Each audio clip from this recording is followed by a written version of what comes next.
All right, all right, all right. What's going on, gang? So we've got Luis Severino news. We've got other Yankee news, and I have today's Yankees lineup. It's a busy morning already. It's 9 o'clock Eastern time. It's already busy. So with that, let's start with the lineup first because they're playing the Phillies this afternoon at 1 o'clock. Okay, and I think it's Clearwater. Anthony Volpe's leading off, playing shortstop. Aaron Judge batting second in center field. Gleyber Torres batting third, second base. Giancarlo Stanton DHing, batting fourth. Josh Johnson batting fifth, third base. Willie Calhoun clearly leading the left field job. He's in right field today. Isaiah Kiner-Falefa is in left field today. Okay, batting seventh. Jose Trevino, his third game this week, which is a great sign. At the dish, batting eighth. And Andres Chaparro still around, batting ninth at first base. And on the mound is Randy Vasquez, also still around. And what does some of that tell you? Some of these guys they still have a good chance at making the roster.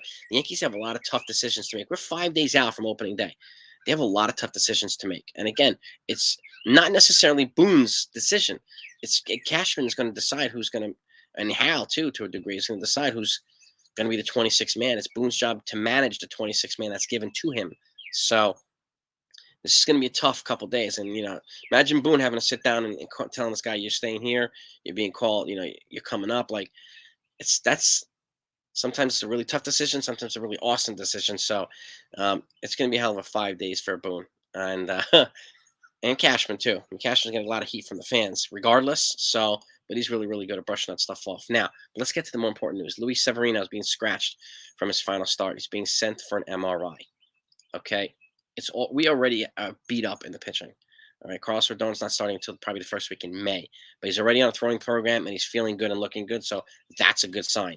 So what I'm hearing, late April, early May, Frankie Montas is going to miss almost the whole entire season. We know that too, recovering from labrum surgery. So Nestor Cortes isn't all the way back yet either, but he's building himself back towards being a good spot in this rotation. But again, it's right now going to look like almost last year, where it's Cole, Rodon, and then whatever else until we have a Severino back. Hopefully he's healthy, and the Yankees are sending him. He's saying that he's healthy, but the Yankees are worried that's why they're sending him for an MRI. So, and I get it. And anytime, he's had just a brutal spring. So, so the Yankees are taking all precautions necessary, and but this again leaves room. I mean, you might have Schmidt, Herman, and a guy like Matt Crook in the friggin' rotation. We might have that to start the season. So we just don't know yet.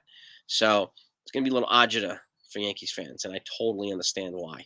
So I'm getting to agita as well. So I'll keep you updated on that. Like the bottom says, make sure to hit the likes and subscribe button so you don't miss out on important, relevant Yankee news, updated, accurate Yankee news. And if you enjoy the content, the like button's greatly appreciated too. So other piece of Yankees news. The Phillies, who lost Rhys Hoskins a couple days ago to a torn ACL, is going to miss the entire year. Dave Dombrowski confirmed that, who's their GM. They're looking at ex-Yankee slugger Luke Voit, who's on a minor league deal with the Brewers right now, trying to make the team. But it sounds as if I'm hearing today that he's likely going to opt out of that minor league deal if he can sign a major league one with the Phillies to replace Hoskins. Again, a power guy, right-handed side. He's an upgrade from, I think his name is Derek Hall, who's the guy that was a prospect who's backing up Hoskins, but he's got more power output, a little bit better contact output. So even though he's not as strong against lefties, he'd be an upgrade over this prospect. So I would not be surprised if the Phillies signed him today. If he opted out today and the Phillies signed him today and brought him in immediately to play first base. So an ex-Yankee potentially coming to the Philly, to the Windy City, not the Windy City. What is it called? The City of Brotherly Love.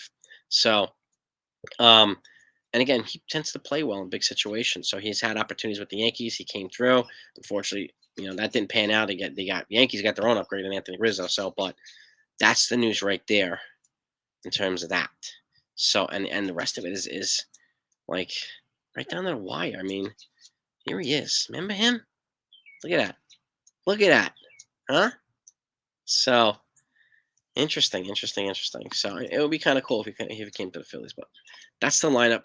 That's some of the news. Hoping to get more encouraging news on Luis Severino.